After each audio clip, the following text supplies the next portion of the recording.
இயேசுவில் எனது அன்பிற்குரியவர்களே, உங்களுக்கு என்னுடைய இதயம் கனிந்த வாழ்த்துக்கள். வணக்கம். அன்பானவர்களே, இன்றைய நற்செய்தி பகுதி யோவான் 16வது அதிகாரம் 12 15 முடிய இயேசு ஆண்டவர் நமக்கு குறிப்பிடுகிறார்.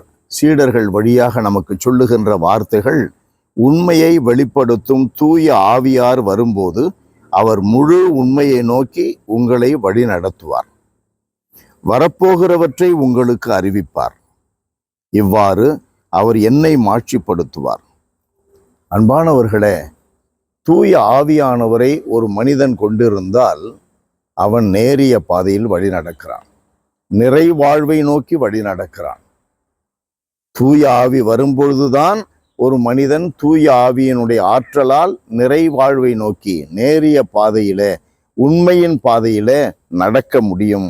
அந்த உணர்வு, அந்த உண்மையை அறிந்து கொள்ளுகிற ஞானம் நமக்கு வேண்டும். நம்மளாவே ரொம்ப படிச்சுட்டா பெரிய மேதாவி, பெரிய பீத்தன் நினைக்கக்கூடாது. நமக்கு எல்லாம் தெரியும் நினைக்கக்கூடாது. ஞானத்தின் இருப்பிடம் ஆவியானவர். அவரே நமக்கு கிறிஸ்துவை உலகிற்கு கொண்டு வர அன்னை மரியா மீது இறங்கி வந்தவர். அதனால ஊற்றுக்கிட்டே இருந்தால் நம்ம பெற முடியும். நம்ம தன்னிலேயே தண்ணீரை கொண்டிராத ஓட்டை தொட்டிகளை குடைந்து கொண்டார்கள்னு எரேமியா 2:13 வாசிக்கிறோமே, அதை கடவுள் என்ன சொல்லுகிறார்? கடவுள் மக்களை பார்த்து சொல்லுகிறார், என்னுடைய மக்கள் எனக்கு எதிராக தீமைகள் செய்தார்கள். இது இரண்டாவது தீமை. முதல் தீமை, தன்னிலே தண்ணீரை கொண்டு இருக்கிற ஊற்றாகிய, பொங்கி வழியும் ஊற்றாகிய என்னை கைவிட்டார்கள்.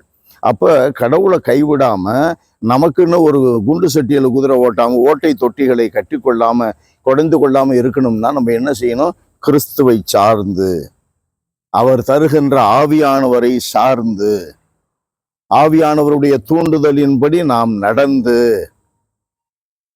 வாழும் பொழுதுதான் நாம் நேரிய பாதையிலே வழி நடக்கிறோம். அது மட்டுமல்ல, அவ்வாறு நாம் நடக்கும் பொழுது அவர் இயேசுவை பற்றி நம்மிலிருந்து வெளிப்படுத்துவார்.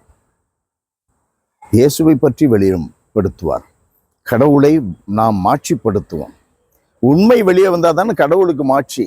சாத்தானை மகிமைப்படுத்தும்படி பொய்ய பேசுறது, அநீதியாக நடக்கிறது, நேர்மைக்கு விரோதமாக இருக்கிறது, உண்மையை பேசுறவனை இழிவாக நடத்துறது, மனிதத்தை காண்பதில்லை.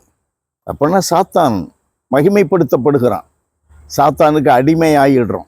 அன்பு நிறைந்த எங்கள் இறைவா, உம்மை போற்றி புகழுகிறோம், தாழ்மையோடு ஆராதிக்கிறோம். ஆண்டவரே, எங்களை சொல்லிலும் செயலிலும் சிந்தனையிலும் எப்போதும் உம்முடைய தூய ஆவியானவர் வழிநடத்த வேண்டும் என எங்களை ஒப்புக் கொடுக்கிறோம். உம் திருமுன்பாக சரணடைகிறோம். நீரே எங்களுக்கு வாழ்வின் ஊற்று. உம்மிடமிருந்தே நாங்கள் வாழ்வை பெற்றுக்கொள்கிறோம். உம்முடைய ஆவியானவரை கொண்டே உம்மை நோக்கிய பயணத்தில் நாங்கள் திடப்படுத்தப்படுகிறோம். இரக்கமாயிரும் ஆண்டவரே, இந்த உண்மையில் நாங்கள் நிலைத்திருக்க செய்தருளும். இயேசுவின் பெயரால் மன்றாடுகிறோம் தந்தையே. ஆமென், ஆமென்.